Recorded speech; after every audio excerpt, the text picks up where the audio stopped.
ನೀವು ಮನೆಯ ಮೇಲೆ ಪವರ್ ಯೂಸ್ ಮಾಡೋದಕ್ಕೆ ಶುರು ಮಾಡಬೇಡಿ. ಅದು ಅಲ್ಲದೆ ನೀವು ಈ ಹುಡುಗಿ ಜೊತೆ ಮಿಸ್ಬಿಹೇವ್ ಮಾಡಿದ್ರಂತ ಈ ಹುಡುಗಿನೇ ಹೇಳಿದಾಳೆ. ಇದನ್ನೆಲ್ಲ ಮುಚ್ಚಾಕೋದಕ್ಕೆ ನೀವೀಗ ಹೊಸ ನಾಟಕ ಶುರು ಮಾಡ್ತಿದ್ದೀರಿ. ನಿಮಗೆ ನಾವು ಸತ್ಯ ಹೇಳಬೇಕಾ?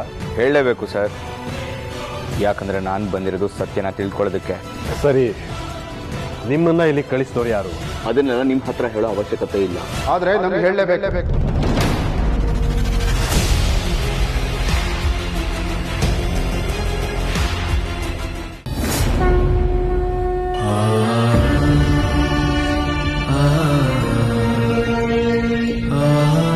ನೀನೇ ನನ್ ತ್ರಿಶೂಲ್ ಅಂತ ಯಾಕೆ ಹೇಳಲಿಲ್ಲ? ಬೇಗ ವಾಪಸ್ ಬರ್ತೀನಿ ಅಂತ ಹೋಗಿ ಈ ರೂಪದಲ್ಲಿ ಬಂದಿದ್ಯಾ ಅಂತ ನನಗೆ ಯಾಕೆ ಹೇಳಲಿಲ್ಲ ತ್ರಿಶೂಲ್? ನಾನು ನಿನಗೋಸ್ಕರ ಎಷ್ಟು ಕಾಯ್ತಿದ್ದೆ ಗೊತ್ತಾ?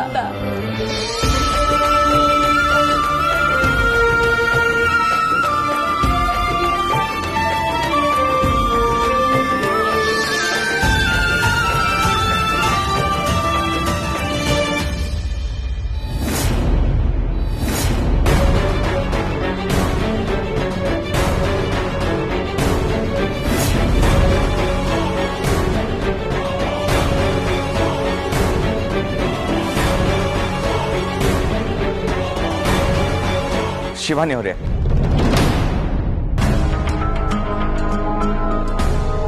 ಏನಾಯ್ತು? ಯಾಕೆ ಬಂದಿದ್ರಿ? ಅದು ಏನೋ ಯೋಚನೆ ಮಾಡಿಕೊಂಡು ಇಲ್ಲಿಗೆ ಬಂದ್ಬಿಟ್ಟೆ ಅಷ್ಟೆ.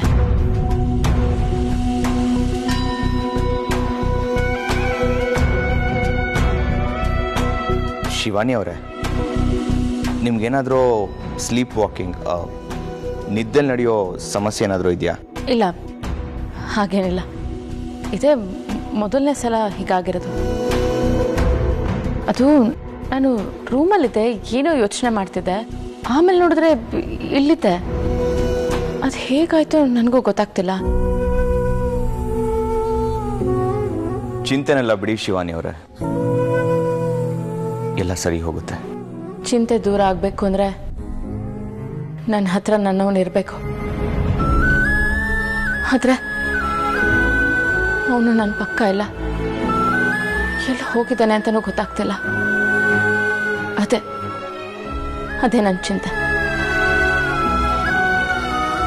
ನಾನಿದ್ದೀನಲ್ಲ,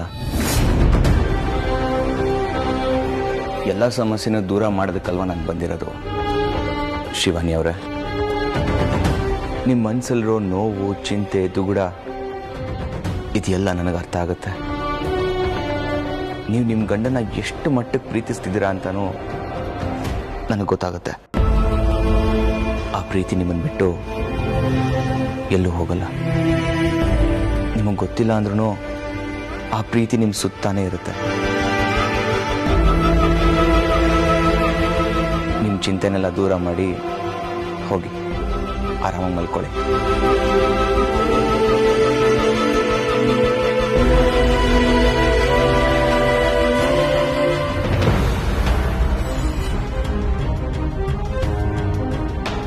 ಈ ಶಿವಾನಿಗೇನಾಯ್ತು?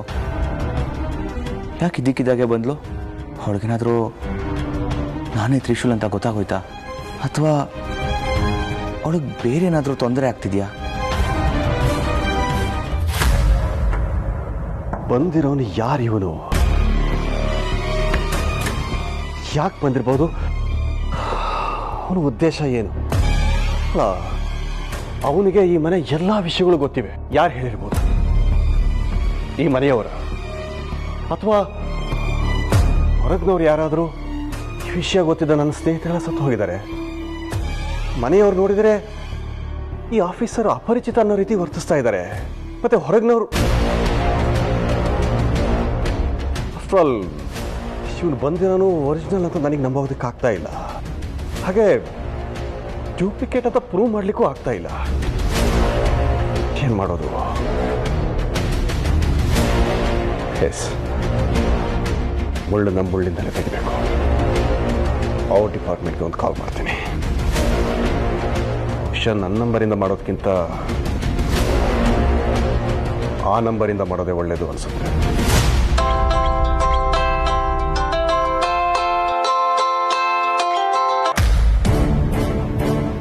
ಏನಿದು ದಿಗ್ವಿಜಯ್ ಫೋನ್ ಮಾಡ್ತಿದ್ದಾರೆ? Hi sir. ಹೇಳಿ ಸರ್, ಏನು ಅಪರೂಪ ಆಗ್ಬಿಟ್ರೆ?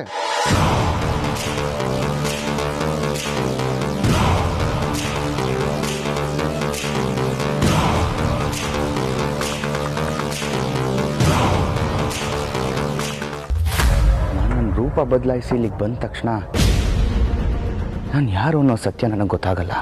ಅದಕ್ಕೆ ನಾನು ಪ್ರಯತ್ನ ಪಡಲೇಬೇಕು. ಮೊದಲು ನಾನು ನನ್ನ ಸುತ್ತ ಯಾರ್ಯಾರಿದ್ದಾರೆ ಅವ್ರ ಬಗ್ಗೆ ಕಂಡುಹಿಡಿಬೇಕು. ಅದಾದಮೇಲೆ ನಾನು ಯಾರು ಅಂತ ನನಗೆ ಈಸಿಯಾಗಿ ಗೊತ್ತಾಗುತ್ತೆ. ಹಾಂ, ಬನ್ನಿ ಮನೇಲಿ ಎಲ್ಲರೂ ಆಚೆ ಬನ್ನಿ. ಹಲೋ, ಎಲ್ಲರೂ ಹೊರಗೆ ಬನ್ನಿ. ಬನ್ನಿ ಗೋವಿಂದ್, ಬನ್ನಿ ನಂದೀಶ್, ಬನ್ನಿ ಬನ್ನಿಮ್ಮ. ಮಿಗ್ದೋರಲ್ಲೇ ಅಲ್ಲಿ ಬನ್ನಿ ಬನ್ನಿ, ಬೇಗ ಬನ್ನಿ.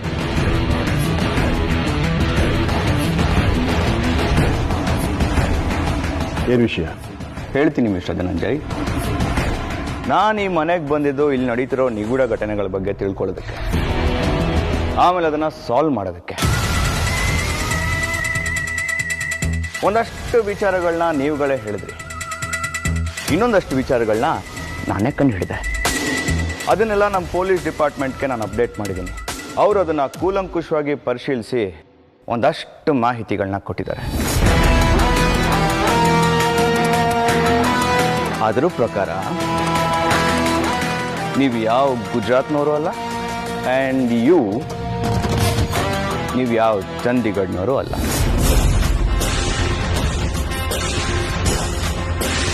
ನೀವೇನು ಹೇಳಿದ್ರಿ, ಇವ್ರದ್ದು ಡೈಮಂಡ್ ಅಂಗಡಿ ಇದೆ ಅಂತಲ್ಲ, ಆ್ಯಂಡ್ ನಿಮ್ಮದು ಒಂದು ಚಿನ್ನದ ಅಂಗಡಿ ಇದೆ ಅಂತ. ಬಟ್ ನಿಜ ಏನಂದರೆ ಇವ್ರದ್ದು ಯಾವ ಚಿನ್ನದ ಅಂಗಡಿನೂ ಇಲ್ಲ, ಇವ್ರದ್ದು ಯಾವ ಡೈಮಂಡ್ ಅಂಗಡಿನೂ ಇಲ್ಲ. ಎಲ್ಲ ಬರೀ ಪ್ಯೂ.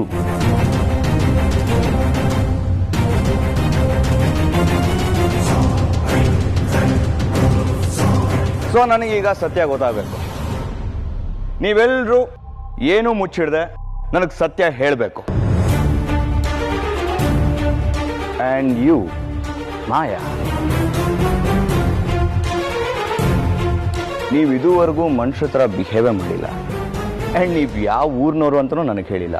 ಬಟ್ ನಾನು ಕಂಡು ಹಿಡಿತೀನಿ, ನಿಮ್ಮ ಹಿಂದೆನೂ ಒಂದು ನಿಗೂಢ ಕಥೆ ಇದೆ. ಅದನ್ನು ನಾನು ಕಂಡು ಹಿಡಿತೀನಿ.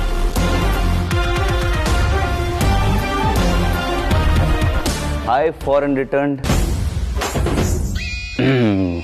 ಏನು ಸರ್ ಫಾರಿನ್ ರಿಟರ್ನ್ಡು ಅಂತೀರಾ? ನನಗದು ಗೊತ್ತು, ಇದು ಗೊತ್ತು, ಆ ಜಾಗ ನೋಡಿದ್ದೀನಿ, ಈ ಜಾಗ ನೋಡಿದ್ದೀನಿ ಅಂತೀರಾ. ಆದರೆ ತಿನ್ನೋದು ಮಾತ್ರ ಮುದ್ದೆ ಬಸ್ಸಾರು. ಈ ಫಾರಿನ್ನಿಂದ ಬಂದವ್ರಿಗೆ ಇಂಗ್ಲೀಷು ಫ್ಲೂಯೆಂಟ್ ಆಗಿರುತ್ತಂತೆ. ಆದರೆ ನಿಮ್ಮ ಭಾಷೆ ಏನು ಸರ್? ಪಕ್ಕಾ ನಾಟಿ ಸ್ಟೈಲ್ ಬೈ ಬರ್ತು ಸರ್.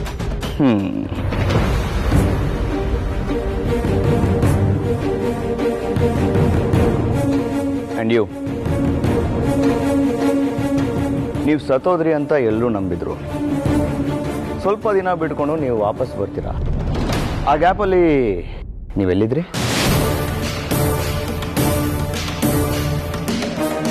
ಏನು ನಂದೀಶ್ ಅವರೇ, ನೀವು ತುಂಬ ನಂಬಿಕಸ್ತರು ಅಂತ ನನಗೆ ಗೊತ್ತು. ನಂಬಿಕಸ್ತರ ಹಿಂದೆನೂ ಒಂದು ನಿಗೂಢ ಕಥೆ ಇರುತ್ತಂತೆ. ನಿಮ್ಮ ಮುಖವಾಡ ನಾನು ಕಳಿಸ್ತೀನಿ.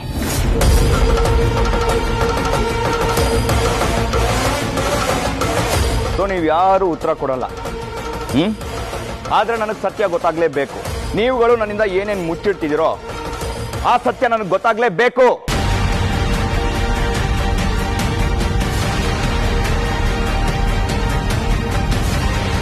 ಮಿಸ್ಟರ್ ಧನಂಜಯ್, ಯಾಕೆ ಸೈಲೆಂಟ್ ಆಗಿದ್ದೀರಾ? ಮಾತಾಡಿ. ಏನು ಮಾತಾಡೋದು? ನೀವು ಮನೆಯ ಮೇಲೆ ಪವರ್ ಯೂಸ್ ಮಾಡೋದಕ್ಕೆ ಶುರು ಮಾಡಬೇಡಿ. ನೀವು ಬಂದಿರೋ ಉದ್ದೇಶನೇ ಸರಿ ಇಲ್ಲ. ಮೊನ್ನೆ ನೋಡಿದರೆ ನಮ್ಮ ಸೊಸೆ ರೂಮ್ಗೆ ಹೋಗ್ತಿದ್ದೆ ಮಧ್ಯರಾತ್ರಿನಲ್ಲಿ. ಅಷ್ಟೊತ್ತಿನಲ್ಲಿ ಅಲ್ಲಿಗೆ ಹೋಗುವಂಥ ಕೆಲಸ ಏನಿತ್ತು ನಿಮಗೆ? ಅದು ಅಲ್ಲದೆ ನೀವು ಈ ಹುಡುಗಿ ಜೊತೆ ಮಿಸ್ಬಿಹೇವ್ ಮಾಡಿದ್ರಂತ ಈ ಹುಡುಗಿನೇ ಹೇಳಿದಾಳೆ. ಇದನ್ನೆಲ್ಲ ಮುಚ್ಚಾಕೋದಕ್ಕೆ ನೀವೀಗ ಹೊಸ ನಾಟಕ ಶುರು ಮಾಡ್ತಿದ್ದೀರ. ನಿಮಗೆ ನಾವು ಸತ್ಯ ಹೇಳಬೇಕಾ? ಹೇಳಲೇಬೇಕು ಸರ್, ಯಾಕಂದ್ರೆ ನಾನು ಬಂದಿರೋದು ಸತ್ಯನ ತಿಳ್ಕೊಳ್ಳೋದಕ್ಕೆ. ಸರಿ, ನಿಮ್ಮನ್ನ ಇಲ್ಲಿ ಕಳಿಸ್ತವ್ರು ಯಾರು? ಅದನ್ನೆಲ್ಲ ನಿಮ್ಮ ಹತ್ರ ಹೇಳೋ ಅವಶ್ಯಕತೆ ಇಲ್ಲ. ಆದ್ರೆ ನಮ್ಗೆ ಹೇಳಲೇಬೇಕು.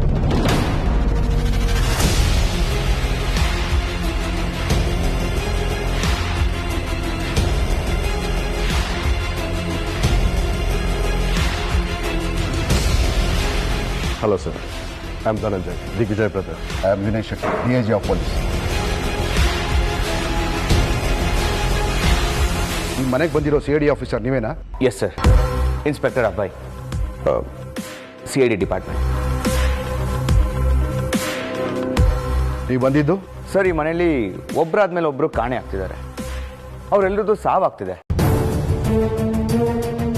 ಇದ್ರ ಹಿಂದೆ ಏನೋ ಒಂದು ನಿಗೂಢತೆ ಇದೆ ಅಂತ ಅನುಮಾನ. ಇಲ್ಲ ಸರ್, ಇವರು ಸುಳ್ಳು ಹೇಳ್ತಿದ್ದಾರೆ. ಇವ್ರ ಕ್ಯಾರೆಕ್ಟರೇ ಸರಿ ಇಲ್ಲ. What you mean? ಹೌದು ಸರ್, ಇವರು ವಿಚಾರಣೆಗೆ ಅಂತ ನಮ್ಮ ಮನೆಗೆ ಬಂದು ಮನೆಯಲ್ಲಿರೋ ಹೆಣ್ಮಕ್ಳಿಗೆ ತೊಂದರೆ ಕೊಡ್ತಿದ್ದಾರೆ. ದಯವಿಟ್ಟು ಆಚೆ ಕಳಿಸಿ.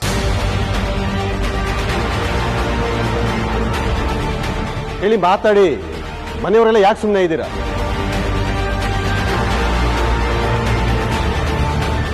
ಹೇಳಮ್ಮ ಶಿವಾನಿ, ನೀನಾದ್ರೂ ಇವ್ರ ಮುಖವಾಡನ ಬಯಲು ಮಾಡು.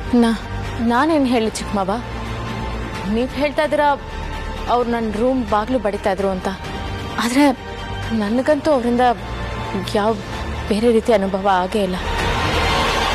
ನಿನಗೆ ಗೊತ್ತಾಗೋದಿಲ್ಲ ಶಿವಾನಿ. ನೀನು ಇಲ್ಲದೆ ಇರುವಾಗ ಮಧ್ಯರಾತ್ರಿನಲ್ಲಿ ನಿನ್ನ ರೂಮ್ಗೆ ಹೋಗೋದಕ್ಕೆ ಪ್ರಯತ್ನ ಪಡ್ತಾ ಇದ್ದ. ಸರ್, ಇವನು ಯೋಚನೆ ಸರಿ ಇಲ್ಲ ಸರ್. ಇವನೊಬ್ಬ ದೊಡ್ಡ ಫ್ರಾಡ್. ದಯವಿಟ್ಟು ಇವನನ್ನ ಕರ್ಕೊಂಡು ಹೋಗಿ. ಅಲ್ಲ, ಈ ತರ ಪೊಲೀಸ್ ಆಫೀಸರ್ಸ್ ಬಂದು ಮನೇಲಿ ಕುತ್ಕೊಳ್ಳೋದು ಯಾಕೆ? ನಿಮ್ಮನ್ನು ಯಾರು ಈ ಕೇಸ್ನ ವಿಚಾರಣೆ ಮಾಡು ಅಂತ ಕಳಿಸಿದ್ದು? IG ಮಂಜುನಾಥ್ ಅವರು. ಅವರೇ ನಾನು ಇಲ್ಲಿ ಕಳಿಸಿದ್ದು. ಅವ್ರು ಯಾಕೆ ಕಳಿಸ್ತಾರೆ ನಿಮ್ಮನ್ನ? ಯಾರು ಕಂಪ್ಲೇಂಟ್ ಮಾಡದೆ ಹೊರತು ನಾವ್ಯಾರು ಕಂಪ್ಲೇಂಟೇ ಮಾಡಿಲ್ವಲ್ಲ.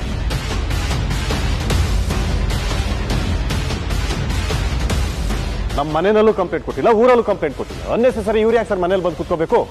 ಎಕ್ಸ್ಕ್ಯೂಸ್ ಮೀ, ನನ್ನ ಕಾರಣ ಇಲ್ಲದೆ ಬಂದಿಲ್ಲ ಸರ್. ನನ್ನ ಹತ್ರ ರೀಸನ್ ಇದೆ. ಏನು? ಒಂದು ನಿಮಿಷ.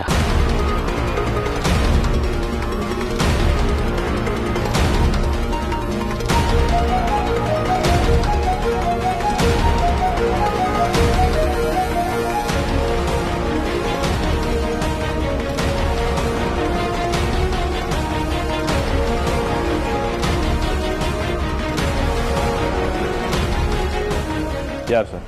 ನಿಮ್ಮ ಬ್ರದರ್ ದಿಗ್ವಿಜಯ್.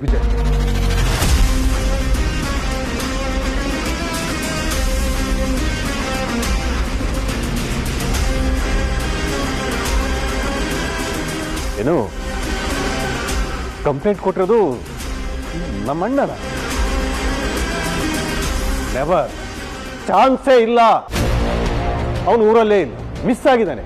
ಅವನು ಕಂಪ್ಲೇಂಟ್ ಕೊಡೋದಕ್ಕೆ ಹೇಗೆ ಸಾಧ್ಯ? ಬೇಕಿದ್ರೆ ಒಂದ್ಸರಿ ಚೆಕ್ ಮಾಡ್ಕೊಳ್ಳಿ. ನಂದೀಶ,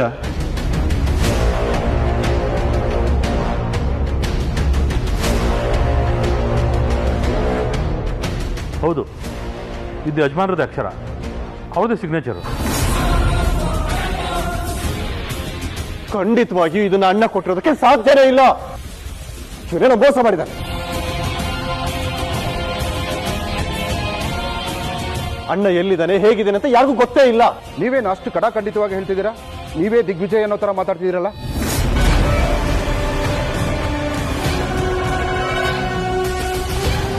ನೋಡಿ, ದಿಗ್ವಿಜಯ್ ಅವರು ನನಗೆ ಬೆಳಗ್ಗೆ ಕಾಲ್ ಮಾಡಿದ್ರು. ನಮ್ಮ ಮನೆಗೆ ಯಾರೋ ಪೊಲೀಸ್ ಆಫೀಸರ್ ಬಂದಿದ್ದಾರೆ ನೋಡಿ ಅಂತ ಹೇಳಿದ್ರು.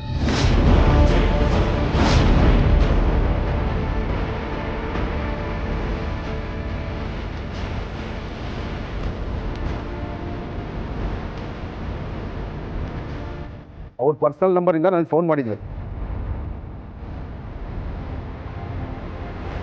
ನೋಡಿ, ದಿಗ್ವಿಜಯ್ ಅವರು ಯಾವುದೋ ಕೆಲಸದ ಮೇಲಿದ್ದಾರಂತೆ, ಆದಷ್ಟು ಬೇಗ ಬರ್ತಾರಂತೆ.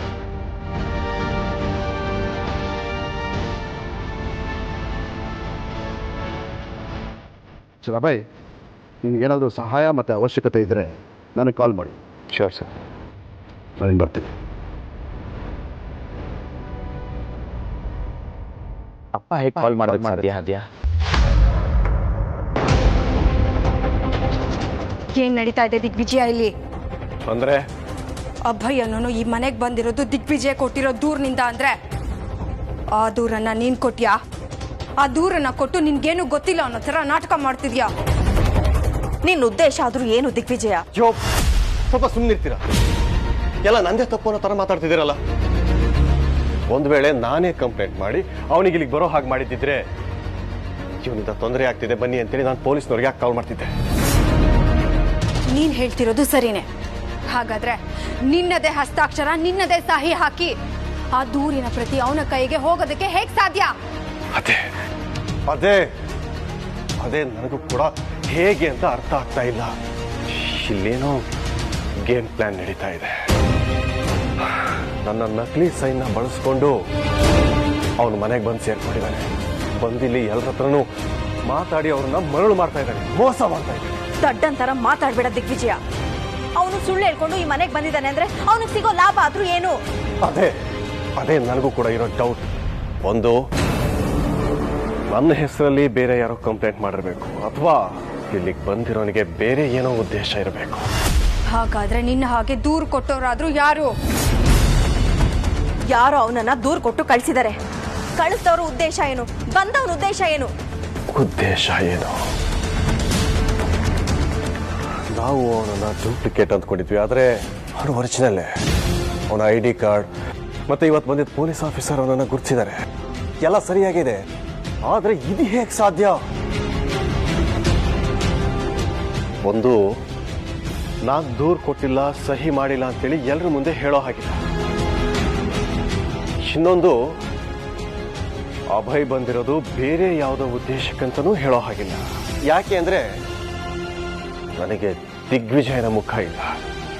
ಅವನಿಂದ ಏನ್ ತೊಂದರೆ ಆಗುತ್ತೋ ಅಂತ ಯೋಚನೆ ಮಾಡ್ತಾ ಇದ್ದೀನಿ. ಅದಕ್ಕೂ ಮುಂಚೆ ನಾವೇ ಅವನನ್ನ ಮುಗಿಸಿ ಬಿಡೋಣ. ನಮ್ಮ ಶಕ್ತಿನೆಲ್ಲ ಉಪಯೋಗಿಸಿ ಅವನನ್ನ ಸರ್ವನಾಶ ಮಾಡಿಬಿಡ್ತೀವಿ. ನಮಗೆ ಅಡ್ಡಡ್ಡ ಬಂದವರೆಲ್ಲ ಅಡ್ಡಡ್ಡ ಮಲಗಿಸಿ ಮಾರಣ ಹೋಮ ಮಾಡಿ ಬಿಡೋಣ. ನಮಗೂ ತಾಳ್ಮೆ ಅಂತ ಇದೆ. ಅದನ್ನು ಮೀರಿ ಯಾರಾದ್ರೂ ನಮಗೆ ತೊಂದರೆ ಕೊಟ್ರೆ ನಾವದನ್ನ ಸಹಿಸೋದಿಲ್ಲ. ದಯವಿಟ್ಟು ಸ್ವಲ್ಪ ತಾಳ್ಮೆ ತಗೊಳ್ಳಿ. ಹೇಗಾದ್ರೂ ಮಾಡಿ ಅವನು ಯಾರು ಅಂತ ಕಂಡುಹಿಡಿತೀನಿ. ಆಮೇಲೆ ಅವನಿಗೆ ಹೇಗೆ ಗತಿ ಕಾಣಿಸೋದು ಅಂತ ಯೋಚನೆ ಮಾಡೋಣ. ಈಗ ಸುಮ್ಮನೆ ಇರ್ತೀವಿ, ಮತ್ತೆ ಅವನೇನಾದ್ರೂ ಕಿರಿಕಿರಿ ಮಾಡಿದ್ರೆ ಅವನನ್ನ ಸುಮ್ಮನೆ ಬಿಡೋದಿಲ್ಲ. ಅಲ್ಲಿಗೆ ನಮ್ಮ ತಾಳ್ಮೆ ಮುಗ್ದೋಗಿರುತ್ತೆ ದಿಗ್ವಿಜಯ, ನೆನಪಿರ್ಲಿ.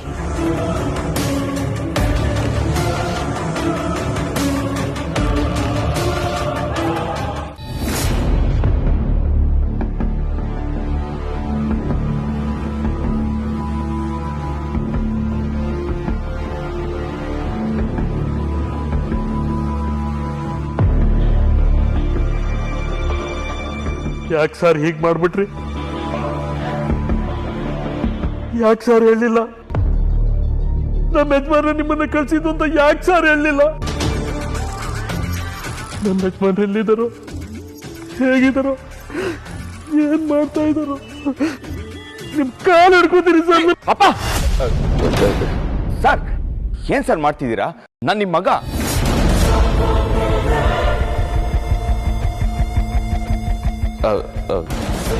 ಅಂದ್ರೆ ನಿಮ್ಮ ಮಗನ ತರ ನೀವು ಹೀಗೆಲ್ಲ ಮಾಡಬಾರ್ದು. ನನಗಿಷ್ಟ ಆಗಲ್ಲ ಸರ್. ನೀನ್ ಯಾಕೋ ನನ್ನ ಮಗ ಆಗ್ತೀಯ? ನನ್ನ ಮಗ ತ್ರಿಶೂಲ್. ನಾನು ಬಂದು ನಿನ್ನ ಕಾಲಿಗೆ ಬೀಳ್ತಾ ಇರೋ ಉದ್ದೇಶ ಇಷ್ಟೇ. ನಮ್ಮ ಯಜಮಾನರು ಎಲ್ಲಿದ್ದಾರೆ ಅಂತ ತಿಳ್ಕೋಬೇಕು. ಅವ್ರ ಮೂಲಕ ನಾಗಮಣಿನ ಪಡ್ಕೋಬೇಕು. ನನಗಿಂತ ಮುಂಚೆ ಯಜಮಾನ್ರು ಏನಾದರೂ ನಾಗಮಣಿ ಪಡೆಯೋ ಪ್ರಯತ್ನ ಪಟ್ರೆ ಅವನನ್ನೇ ಮುಗಿಸ್ಬಿಡ್ತೀನಿ.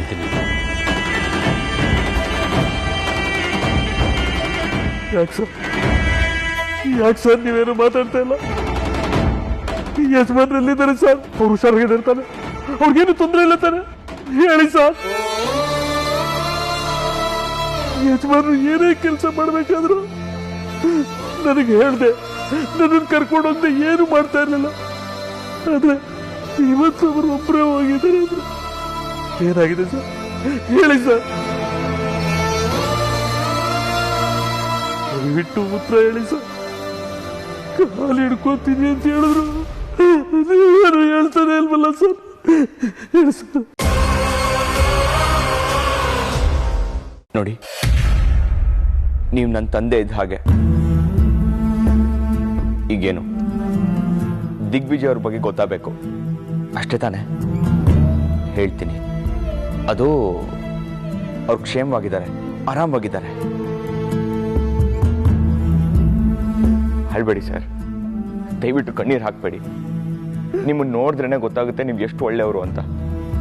ಯಜಮಾನನ ಮೇಲಿಟ್ಟಿರೋ ನಿಷ್ಠೆ ಎಂಥದ್ದು ಅಂತಾನೂ ಗೊತ್ತಾಗುತ್ತೆ.